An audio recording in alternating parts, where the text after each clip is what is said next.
disgusting his Thresh is. He has hot hands today, so even though the comp might not look that good, I trust in the Thresh. Well, you're expecting to slow scale through the game. You have strong lanes to play around as well. We talked about all the usual suspects, and they have made their way back into the draft. The Ziggs and Gwen there were apparent. For PSG, this is such a unique draft. It seems like a 1-3-1, but a very slow 1-3-1. Like Gnar and Ryze, these are champions that scale for ages, and honestly, a lot of times they don't even show up, even when you get into the 30-minute mark. So, I'm actually leaning towards Beyond Gaming this draft. How about you? I'm very. I love this Beyond Gaming draft, and for the side of PSG, if we're looking for PSG to close out the series, it comes off the back of Lee Sin, Thresh, and Varus to really generate picks here. If Maple's able to rotate out of this lane sooner rather than later, that could help as well, but into a Lucian mid, that is going to be a very, very tall task. Yeah, we have seen the Lucian being able to bully up the Ryze, but Ryze, because he has that root, always has a chance to come back. Heading onto the Rift right now, taking a look at the Summoners taken. It is going to be the more standard Grass of the Undying. We did see Rest go for Hail of Blades in this particular matchup, but I think Grass is definitely the more common one. Airy being brought by Mal-An. This is also pretty common on mid lane Lucians here. Yeah, it's just for those short trades, being able to use the Airy proc on your W. Not really looking for auto trades necessarily.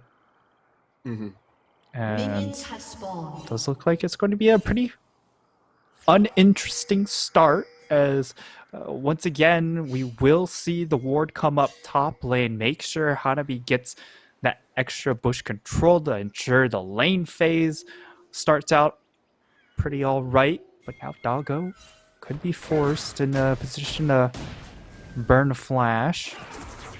Yeah, Kylie's holding on to the potential crowd control, but it's not going to come out. I'm just going to cry foul here. It always feels like Kaiwing is making the top lane unfair for Hanabi. I'm going to start with the E here. It has been a while since we have seen just the level 1 trait TP. So one extra combat summoner in Unified, and they want to make that count. Mal-An could just be ganked right here. He's slanting towards the top side. In comes River. He doesn't show himself. There you go. Waiting for the root to finally complete the kill here, but he's about 2 autos away. River has to come out, and he dies with the first blood. Airy takes the kill. Double buff to Lucian. Maple has to scratch his head, and he's out of mana. He could just fall here. Husha coming in for the pick. He's dead. Very easy. So easy, and Airy claims a second one. Mal-An off to a amazing start here as he gets himself 2 kills, 10 CS advantage. We're gonna watch that again, but so gets the root Q1. Oh, he holds on to the Q2. He holds on to the Q2 for sure. Just for Max from taking the Dark Passage, that sense goes wide. Hextech Minefield comes up, and Doggo has to flash away, but Unified also has nowhere to go. No, once again, the wind becomes lightning, doesn't come out. Unified just flashes on Doggo, and Lucian isn't there. Is Unified really going to turn this one around? This is ridiculous. What? He gets a kill in the 3v2. Oh, don't tell me Dark Passage is... Oh my god, this is...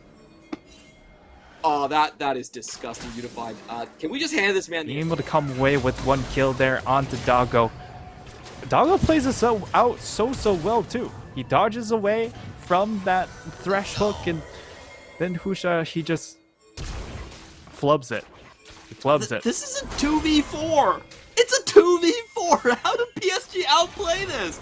Okay, Mal-An rotates late. I gotta put some blame on him. He does not help in time. Kaiwing comes in for the early roam. That results in a kill, but it will be 1 for 1. What is happening here? PSG do not want no Silver Scrapes as they're going in again. Death Sense does not land, but Kino is going to body block here. Oh, big and knockup. Here comes a TP. In the back, Gwen's is also here. PSG might have over-chased here. They're a long way from home. Hanabi is very far from Naga. Yeah, the Liang is coming in on these targets. Maple has absolutely no mana. Kaiwing is going to go down first, and Maple has to execute himself. That's 2 kills to Gwen. All right. I don't know what we missed, but everyone collectively lost their mind. Yeah, the play starts out with both of them. 2 is so painful for the Gnar. We're going to watch this fight from the start. Mawan getting caught out is what we saw, his body laying inside the river. But this was the start of the descent from PSG. Like, after this play, why do you think they chased so far? They got the kill and they were like, all right, we can chase because we do have Gnar collapsing down from below. I'm going to take this party portal. And it's really this hook. After that hook misses, the big triple man knock up there delays enough time for then the teleport to finish. And then the collapse is on, and then they're just too far in. Oh no, Mala just gets kicked back and deleted. That was beautiful from River. Nowhere to go. Kicks him in for more damage and then finishes off with the execute. Goodbye, Mala. Not even the flash could save you on that one. Very. And a serrated dirt double buff. That is quickly falling off. Yeah. So maybe they make sure Liang doesn't get a massive lead, or they could just pick on Mawan again. He seems to be rather easy to kill from what we've seen so far. And it could happen again soon. Oh, there we go. Yeah, goodbye. Mawan, you cannot assume that Lee Sin isn't in that brush. Like, unless Kino actually has vision there, you can't do that, man. Yeah, and time again, PSG, they execute around this mid-jungle 2v2. Oh.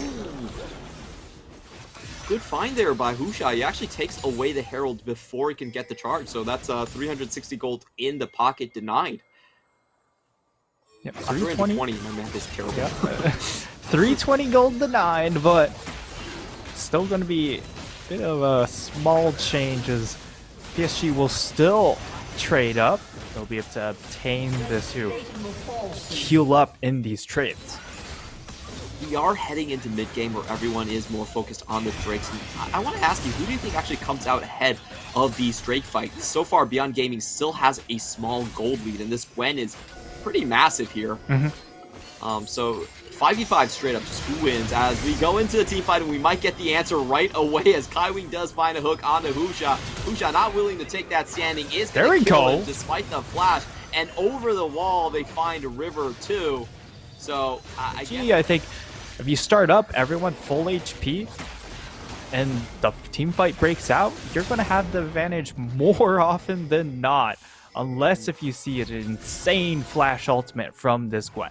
Or not. Moving up to this top 3v1 unspotted throughout the pathway. Here's the now party Maple portal. is joining in for the fun. Gwen's got nothing to do right here. No abilities casted, just goes down instantly. If you look at the bot side, bait from Beyond Gaming.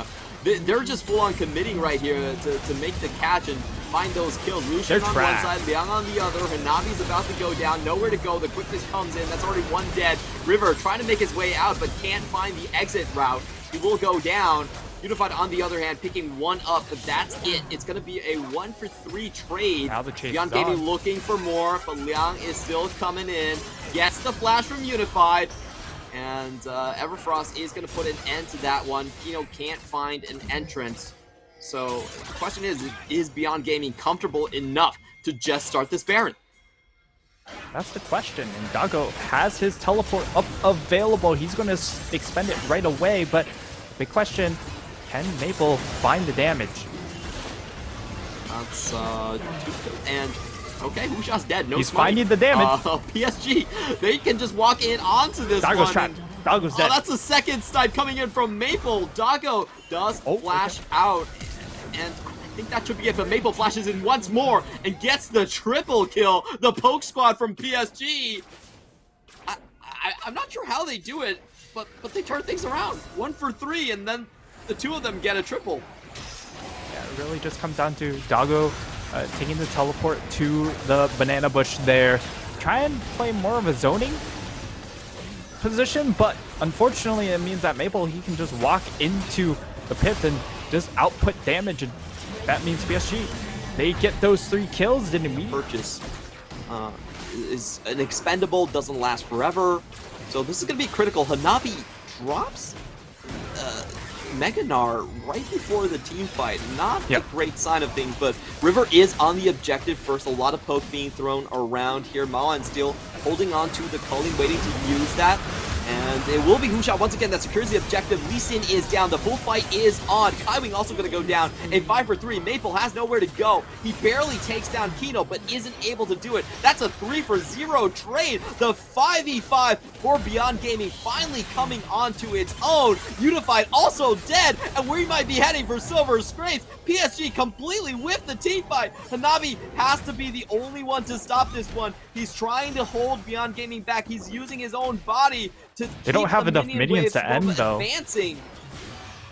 Yeah, I think you're right. It's going to be 10 seconds before Kaiwing comes up. Husha has to at tank. most, only 4 minions left.